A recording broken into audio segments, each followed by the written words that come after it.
कहानियों से ज्ञान भी मिल जाता है और हम बोर भी नहीं होते। जिस तरह मैं गौतम बुद्ध की कहानियां सुनाकर आप सबको मोटिवेट करता हूं, उसी तरह आपका सिर्फ सब्सक्राइब करना मुझे मोटिवेट करता है। तो इस चैनल को अभी सब्सक्राइब जरूर कर लें। तो चलिए कहानी शुरू करते हैं। बुद्ध का संग सभी के लिए खुला रहता था। सब उनके शिष्य बनना चाहते थे। कुछ लोगों को तो बुद्ध सीधे अपने संग में शामिल कर लेते थे, तो कुछ को कहते थे कि तुम एक दिन शमशान में जाकर रहो। इसी प्रकार एक आदमी बुद्ध के पास आया और कहा कि मुझे आपका शिष्य बनना है। बुद्ध ने उस आदमी को कहा कि तुम्हें मेरा शिष्य बनने के लिए एक पूरा दिन शमशान में बिताना होगा और तुम वहाँ जो कुछ भी सीखोगे मुझे आकर बताओगे। उसके बाद ही तुम संग में शामिल हो पाओगे। वो आदमी ये सुनकर घबरा गया। उसने बुद्ध से कहा कि दिन में तो ठीक है, लेकिन रात में शमशान में रहना बहुत खतरनाक है। बुद्ध ने कहा, कैसा खतरा? आदमी ने कहा, अरे वहां तो भूत प्रेत भी होंगे, वो मुझे पकड़ लेंगे तो? बुद्ध ने कहा, क्या तुमने भूत प्रेत देखे हैं?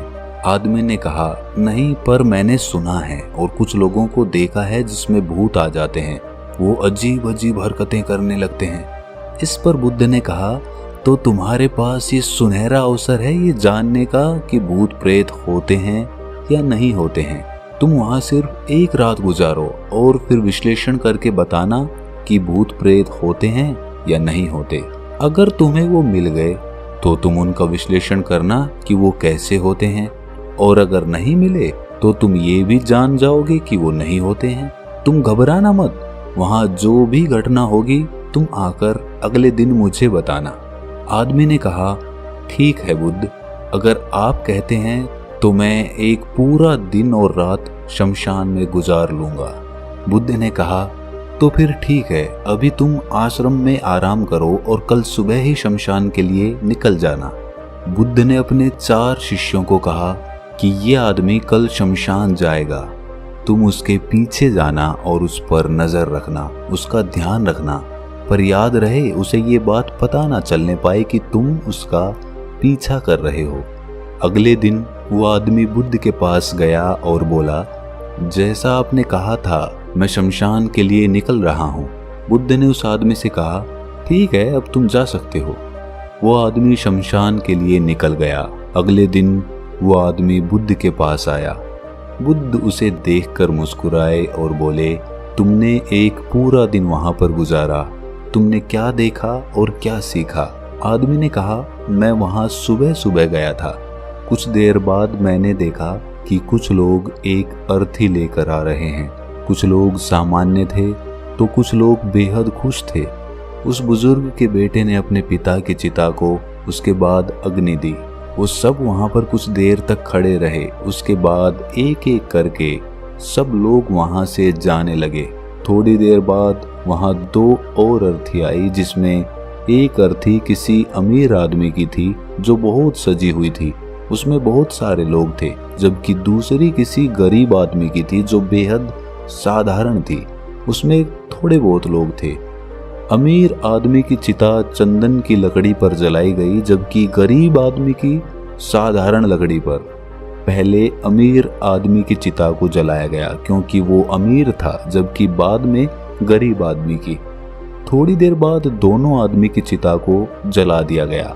उसके बाद सब लोग वहां से चले गए, लेकिन मैं वहीं पर खड़ा उसे देखता रहा। बुद्ध ने कहा, तुमने उनकी चिता को देखकर क्या समझा? आदमी ने कहा, बुद्ध, दोनों की चिता एक समान थी। दोनों का शरीर उस चिता में जल भी एक समान रहा था। उसके बाद दोनों उसमें जल गए।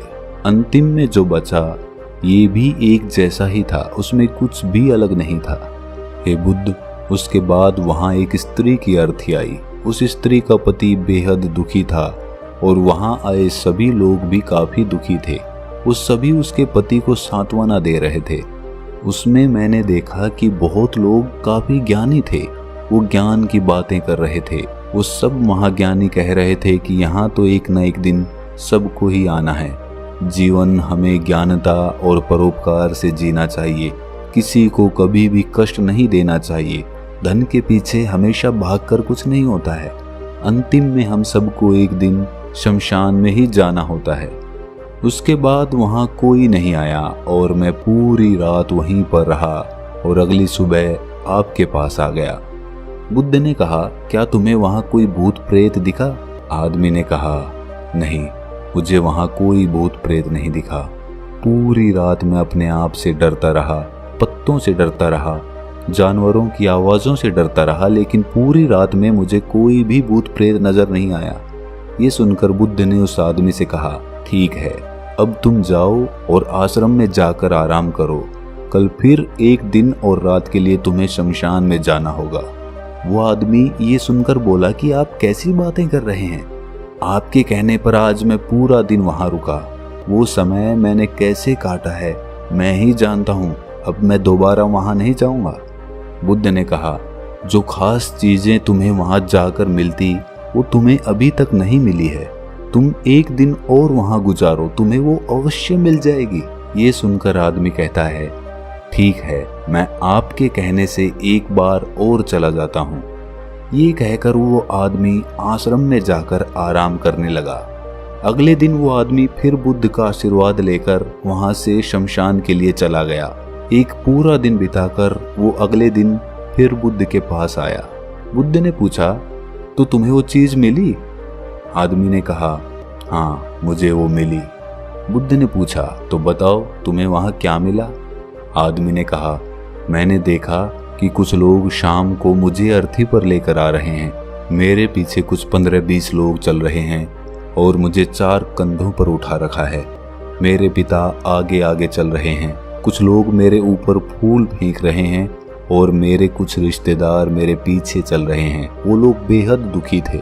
मेरे पिता और भाई भी बहुत दुखी हैं। कुछ लोग उनमें से दुखी होने का नाटक कर रहे हैं तो कुछ लोग मेरे पिता को सांत्वना दे रहे हैं। वहीं दूर खड़ा मेरा भाई बेहद दुखी है। कुछ लोग उसे सांत्वना देकर बोल रहे हैं कि तुम ही अब सबके इकलौते वारिस हो, तो कुछ लोग कह रहे हैं कि ये गलत हुआ। वो लड़का तो अभी जवान था, अभी तो उसने कुछ देखा भी नहीं था और उसके साथ ऐसी घटना हो गई। तभी मुझे अर्थी पर लिटा दिया गया और सारा क्रियाकर्म खत्म किया जाने लगा। मैं ये सब अर्थी पर लेटे देख रहा था। मैंने उस अर्थी से उठना चाहा लेकिन मैं उठ नहीं सका। मैं सांस लेना चाहता था लेकिन सांस भी नहीं ले पा रहा था क्योंकि मेरे अंदर सांस ही नहीं थी। मैं अपने पिता को गले लगाना चाहता था लेकिन मैं उठ नहीं सकता था। मैं अपने भाई को गले लगाना चाहता था, उसे कहना चाहता था कि तुम माता पिता का ध्यान रखना, लेकिन मैं बस लेटा लेटा सब कुछ देख सकता था लेकिन कुछ कर नहीं सकता था। उसके बाद मेरी चिता पर लकड़ियां सजाई जा रही थीं और मुझे उस चादर के पार कुछ दिखाई नहीं दे रहा था। फिर उसके बाद मुझे गर्मी महसूस होने लगी। फिर मैंने देखा कि मुझे जलाया जा रहा है। मेरे हाथ पैर जलने लगे हैं, मेरी हड्डियां, खाल सब जलने लगा था। धीरे धीरे अग्नि और ज्यादा बढ़ गई थी। मैं वहां से उठना चाहता था, मेरा दम घुट रहा था, मैं सांस लेना चाहता था लेकिन मैं ऐसा कुछ नहीं कर पा रहा था। मैं उस अग्नि में पूरी तरह खो गया। मैं पूरी रात खुद को ऐसे ही जलता हुआ देखता रहा। मैंने देखा कि अंतिम रूप में मेरे पास केवल राख ही बची हुई थी। उस पूरी रात ना तो मैं डरा ना ही मुझे डर का एहसास हुआ। पता नहीं मैं पूरी रात कहाँ खोया हुआ था। और सुबह होते ही मैं आपके पास आ गया बुद्ध मुस्कुराए और बोले कि अब तुम संग में शामिल हो सकते हो और वास्तव में ध्यान और ज्ञान होने के लिए ध्यान का बीज अंदर होना जरूरी है। वो बीज तुम्हें वहां कल रात मिला जब तुमने जाना कि वहां सब कुछ नश्वर है। इस दुनिया में सभी आदमी शमशान में जाने के बाद ये तो देख लेते हैं कि सभी को वहां जाना है, लेकिन जैसे ही वहां से बाहर निकलते हैं वो सब कुछ भूल जाते हैं और फिर अपनी जिंदगी वैसे ही जीने लगते हैं, वैसे ही कर्म करने लगते हैं, वैसे ही अधर्म करते हैं, वैसे ही लालच करते हैं और वैसे ही क्रूरता दिखाने लगते हैं।